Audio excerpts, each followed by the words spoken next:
গরুর ভুঁড়ি খাওয়া যাবে কিনা? গরুর নারী ভুঁড়ি খাওয়া যাবে কিনা? গরু মহিষের নারী ভুঁড়ি খাওয়া জায়েজ আছে নাকি? ভুঁড়ি খাওয়া কতটা জায়েজ? গরুর ভুঁড়ি খাওয়া জায়েজ আছে কিনা? কিতাবে দেখছি এটা মাকরুহ তাহরিমা। এটাকে আমাদের ঢাকায় আমরা এটাকে উজুরি বলি। এখানে উজুরি বলে না? উজুরি। হানাফি মাযহাব মোতাবেক উজুরি খাওয়া মাকরুহে তাহরিমি, হারামের কাছাকাছি। সুতরাং উজুরি কেউ খাবেন না মেহেরবানি করে।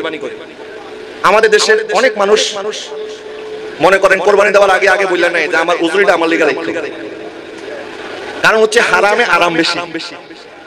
যে জিনিস নিষিদ্ধ ওই জিনিসের প্রতি মানুষের আগ্রহ একটু বেশি। তো হারামের মধ্যে আরাম খুঁজবেন না, বরং আল্লাহকে ভয় করবেন। হানাফি মাযহাব মোতাবেক উজুরি খাওয়া মাকরুহে তাহরিমি, উজুরি খাবেন না। এবং হালাল প্রাণীরও কিছু অঙ্গ প্রত্যঙ্গ আছে যেগুলি হারাম, সেই হারাম জিনিস থেকেও বেঁচে থাকবেন। গরুর নারী ভুঁড়ি খাওয়া যাবে কিনা? ফতোয়া শামী এবং ফতোয়া রিজভিয়ার মধ্যে আলা হযরত ইমাম আহলে সুন্নাত আহমদ রেজা খান ফাজিল বেরলভী রাহমাতুল্লাহ আলাইহি তিনি লিখেছেন, গরুর নারী ভুঁড়ি আমাদের এলাকায় বাসুল কয়, আপনাদের কি কয়? বট। এটা খাওয়া মাকরুহ, কিন্তু একটা সময় এটা মুবাহ। কোন সময় মুবাহ? যারা নেহায়েত গরীব, একেবারেই গরীব, গরুর গোশত তো পায় না, এটাও পায় না, তাদের জন্য এটা মুবাহ। গরীব 10 মণ ওজনের একটা গরু যদি মরে আপনারা খাইবেন? আকীদার জন্য অত্যন্ত জরুরি।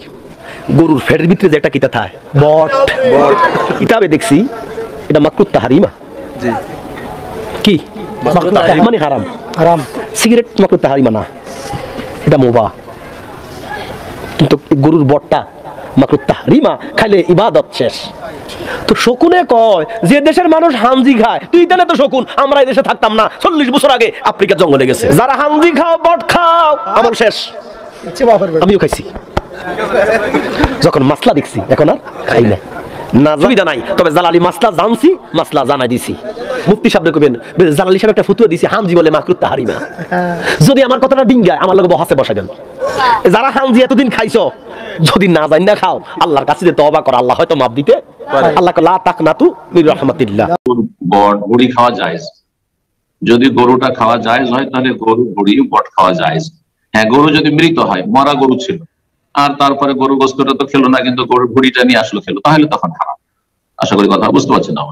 সুতরাং যে বলেছে যে গরুর ভুঁড়ি খাওয়া যাবে না হারাম, এটা জাহেলের কথা, কোনো মূর্খ মোল্লা বলেছে। মোল্লা অনেক আছে সমাজে যারা কোনো ইসলামের জ্ঞান রাখেন, কথা বোঝা গেছে? তো ভুঁড়ি খাওয়া জায়েজ, বট খাওয়া জায়েজ, গরুর হোক, ওটের হোক, আর আপনার কি বলে ছাগলের হোক, কোনো অসুবিধা নেই। আপনিও খেতে পারেন, তবে আপনার স্বাস্থ্যগত সমস্যা থাকলে অথবা রুচি নেই, খেয়েন না, কোনো অসুবিধা নেই। কিন্তু হারাম মনে করবেন অন্যদের জন্য, সেটা হারাম খেতে হবে এমন কথা নাই, কিন্তু কেউ খাচ্ছে হালাল জিনিস, আপনি সেটাকে আপত্তিকর মনে করবেন না। আমরা কি গরুর ভুঁড়ি বা বট খেতে পারবো? গরুর ভুঁড়ি বা বট খেতে পারবেন কিনা? গরুর ভুঁড়ি বট এটা খেতে পারেন, এটা হালাল, এটা খাওয়াতে কোনো অসুবিধা নাই। আপনার যদি রুচি না কুলায়, আপনার যদি ভালো না লাগে, তাহলে সেক্ষেত্রে আপনি না খান, সেটাতেও কোনো অসুবিধা নাই। এটা খেতে হবে এমন কোনো বাধ্যবাধকতাও নাই। আবার যদি কেউ এটাকে পরিষ্কার করে নাপাকগুলো পরিচ্ছন্ন করে ধুয়ে এরপরে রান্না করে খায়, সেটা শরীয়তে নিষেধ না। বিধায় কেউ চাইলে খেতে পারে, আপনি সেটাকে ঘৃণা করতে পারবেন না। কারণ লিমা তুহাররিমু মা আহাল্লাল্লাহু লাক, আল্লাহ যেটাকে হালাল করেছেন সেটাকে আমরা হারাম করার কোনো সুযোগ আমাদের নাই। তারা বললেন কালু হুদ্রিকুকে পুড়িয়ে দাও, অনসুরিল্লাহ তাকুম, সাহায্য করো তোমাদের দেবতাগুলিকে, ইন কুনতুম ফাইলিন, যদি তোমরা কিছু করতে চাও। আজও যখন তাওহীদ বলা যায় একই অবস্থা হয়ে দাঁড়াচ্ছে। সম্মানিত উপস্থিতি, ইব্রাহিম জীবনে শুধু এটি পরীক্ষা নয়, তার জীবনে আরো জটিল জটিল প্রশ্নের সম্মুখীন হয়েছিলেন, পরীক্ষার সম্মুখীন হয়েছিলেন। তার স্ত্রী সারা বিনতে হারুনকে নিয়ে তিনি যখন মিশর ত্যাগ করছিলেন, তৎকালীন জালিম বাদশাহ তার স্ত্রীকে অপহরণ করে নিয়ে গেলেন। তাওহীদ এবং শিরকের পার্থক্য তিনি কিভাবে সেট করেছিলেন, মানুষের সামনে কিভাবে তুলে ধরেছিলেন।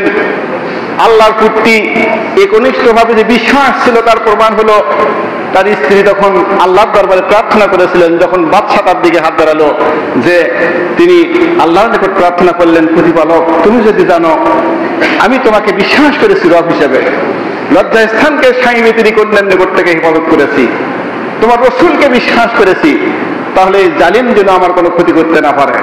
পারেওনি, পেরেছে কি ক্ষতি করতে? সম্মানিত উপস্থিতি, এভাবে তাকে পরীক্ষার সম্মুখীন হতে হয়েছিল।